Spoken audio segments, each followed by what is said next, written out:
श्री स्वामी समर्थ. गुरुर ब्रह्मा गुरुर विष्णू गुरुर्देहो महेश्वरा गुरु साक्षात परब्रह्म तस्मै श्री गुरुवे नमः. आपल्या जीवनामध्ये वाटचाल करत असताना आपल्याला गुरूंची खूप आवश्यकता असते. लहानपणापासूनच आपल्याला प्रथम शिक्षण देणारे आईवडील हे गुरु असतात. त्यानंतर आपल्याला शाळेत शिकवणारे ते दुसरे गुरु असतात. त्याच्यानंतर व्यावसायिक मार्गदर्शन करणारे तिसरे गुरु आणि जीवनाचा रस्ता दाखवणारे गुरु, सद्गुरू, परात्पर गुरु आणि गुरुतत्व. आपल्या जीवनामध्ये स्वामींचं जर अधिष्ठान असेल तर निश्चित आपल्याला सहजपणे आपल्या जीवनाची वाटचाल चांगल्या रीतीने करता येते. जीवन जगत असताना आपल्याला अनेक अडथळे निर्माण होतात, अनेक समस्या येतात. अशा समस्यांमधून या सगळ्यांना तारून जायचं असेल तर स्वामींचा आशीर्वाद आपल्याला खूप कामी येतो. महाराजांना आपण बघितलं तर स्वामी महाराज हे प्रत्यक्ष दत्त महाराज आहेत आणि दत्त महाराजांकडे बघितलं तर गुरुतत्व आहे. गुरुप्रणाली जर आपण बघितली तर सर्वप्रथम गुरु, सद्गुरू, परात्पर गुरु आणि गुरुतत्व. स्वामी समर्थ महाराज हे गुरुतत्व आहेत आणि गुरुतत्व असल्या कारणानं या ब्रह्मांडाचे चालक, मालक, पालक असे सर्व काही महाराज आहेत. म्हणून आजच्या या गुरुपौर्णिमेच्या दिवशी स्वामी समर्थ महाराजांना गुरु बनवलं तर निश्चितपणे आपल्याला या वर्षातच अनेक अनुभूती मिळतील आणि आपल्याला आपल्या जीवनाची वाटचाल सहज रीतीने करता येईल. आपल्याला जीवन जगत असताना अनेक समस्या, अडथळे निर्माण होतात. ज्या वेळेला आपण स्वामींची सेवा करतो त्यावेळेला आपल्याला या अडथळ्यातून रस्ता काढण्याचा मार्ग मिळतो. स्वामींची छोटीशी सेवा, एक माळ गायत्री मंत्र, 11 माळी श्री स्वामी समर्थ आणि रोजचे क्रमशः 3 अध्याय आपण जर वाचले तर महाराजांचं आपल्याला नेहमीसाठी वरदहस्त आपल्या पाठीशी असतो. आपलं जीवन जगत असताना आपल्याला ज्या काही समस्या येतात त्यातून आपल्याला महाराज मार्ग काढत असतात. आपण स्वामींची सेवा का करावी? कारण स्वामी हे आपल्याला अंधाराकडून प्रकाशाकडे नेणारे आहेत. आपण ज्या वेळेला महाराजांची प्रार्थना म्हणतो त्यावेळेला प्रार्थनाच म्हणजे जय जयाजी अगहरणा, म्हणजे तुमच्या जीवनातला अंधकार दूर करणारे असे स्वामी महाराज आहे. परात्पर गुरुस आपण महाराजांना म्हणतो, गुरुतत्व आपण म्हणतो दत्त महाराजांना. असे स्वामी महाराजांची सेवा आपण जीवनामध्ये निश्चित जर केली तर आपल्याला जीवनाच्या अनेक रस्त्या मोकळे होतील. आपण जीवन जगत असताना आपल्याला जे काही मिळतं ते आपण गुरूंना समर्पित केलं पाहिजे. आपल्यातला अहंकार कमी केला पाहिजे. आपण जे काही करत आहोत हे सद्गुरू आपल्याकडून करून घेतात ही आपली भावना आपल्यामध्ये वाचली पाहिजे. कारण स्वामी महाराज हे सगळं काही आपल्या भक्तासाठी नेहमी करत असतात. ज्या वेळेला स्वामी महाराजांची सेवा आपण रुजू करतो त्यावेळेला महाराज आपली परीक्षा देखील करतात की आपण खरोखर किती योग्य वागतोय, आपण खरोखर महाराजांना मानतो का, आपल्यामध्ये किती भक्ती दृढ आहे.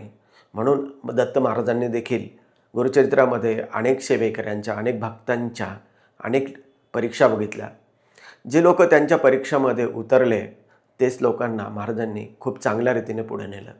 तसं आपणही जीवनामध्ये महाराजांना अधिष्ठान बनवलं तर निश्चित महाराज आपल्या परीक्षा बघतात, पण परीक्षा बघितल्यानंतर त्याचा जो रिझल्ट असतो तो खूपच चांगला असतो.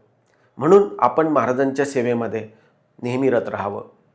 आपण दिंडोरी प्रणित मार्गातून वाटचाल करत असताना परमपूज्य गुरुमाऊली नेहमी सांगतात की स्वामी हे जगाचे मालक आहेत, चालक, मालक, पालक.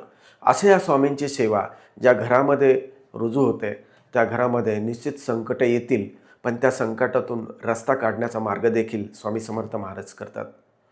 त्या घरातल्या मुलांची जी प्रगती असते ते खूप चांगली होते.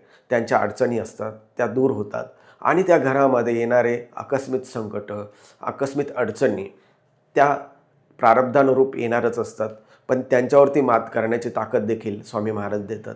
म्हणून आजच्या या गुरुपौर्णिमेच्या दिवशी स्वामी समर्थ महाराजांना गुरु बनवावं. गुरु बनवल्यानंतर प्रथम स्वामी समर्थांच्या जे काही मंदिर असेल, ज्या ठिकाणी केंद्र असेल अशा ठिकाणी जाऊन स्वामी समर्थ महाराजांच्या मूर्तीवरती महाराजांना स्नान घालावं, महाराजांना अष्टगंध लावावा, महाराजांना विनंती करावी की स्वामी महाराज पुढील गुरुपौर्णिमेपर्यंत आपण आमचा सांभाळ करावा. स्वामी महाराज, तुम्हीच आमचे सर्व काही आहात.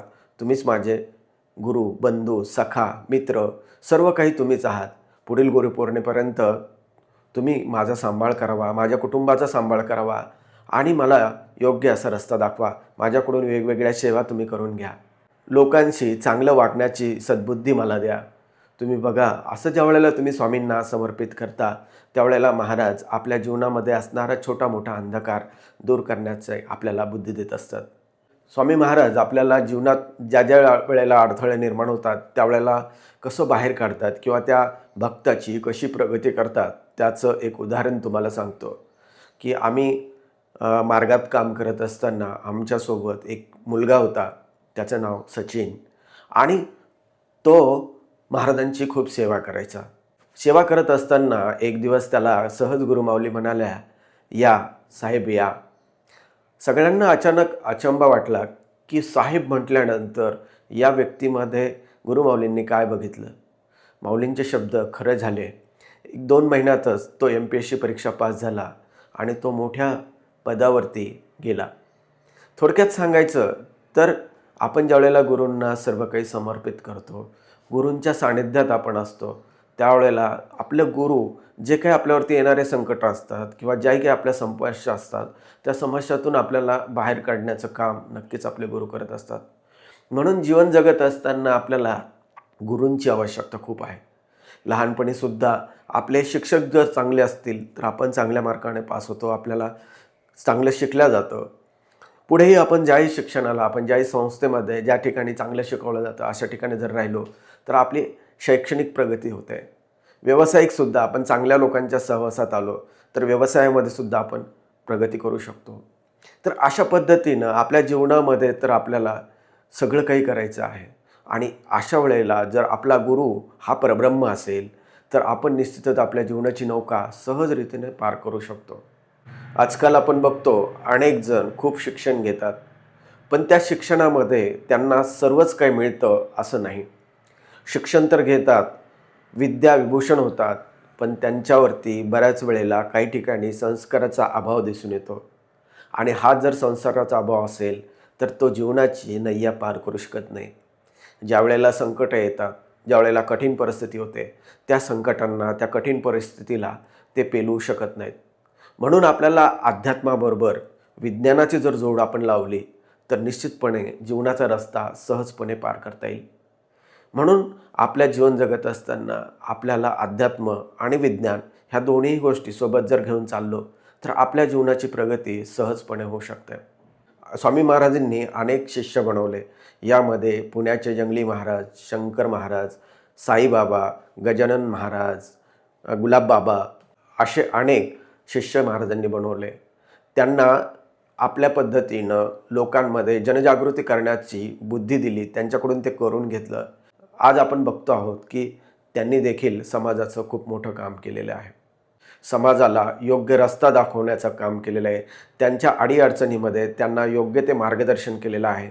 म्हणून आपल्याला तेच गुरु स्वामी महाराज आपल्याला लाभलेले आहेत. म्हणून स्वामींची सेवा आपल्या जीवनामध्ये जर केली तर निश्चितपणे आपल्या जीवनाचा रस्ता सहजपणे सुकर व्हायला वेळ लागणार नाही. आज गुरुपौर्णिमेच्या दिवशी आज 11 माळी श्री स्वामी समर्थ, 1 माळ गायत्री मंत्राची, 3 अध्याय स्वामी चरित्राचे क्रमशः जर तुम्ही सेवेकरी नसाल तर आजपासूनच चालू केल्यानं आपल्या जीवनामध्ये निश्चितच चांगला रस्ता मिळणार आहे. म्हणून आज दिवसभरामध्ये शक्य झालं तर आपण एक स्वामी चरित्राचं एक पारायण करावं. खूप सोपं असतं, काही वेळ लागत नाही, 1 तासामध्ये हे पारायण होतं.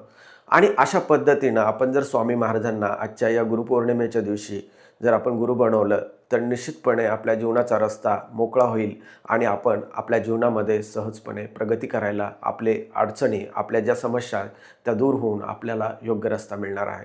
म्हणून स्वामींना आज शरण जाऊयात आणि महाराजांना विनंती करूयात की स्वामी महाराज तुम्ही आमचं गुरुपद स्वीकार करावं. केलेली सेवा महाराजांच्या चरणी रुजू करतो. श्री स्वामी समर्थ.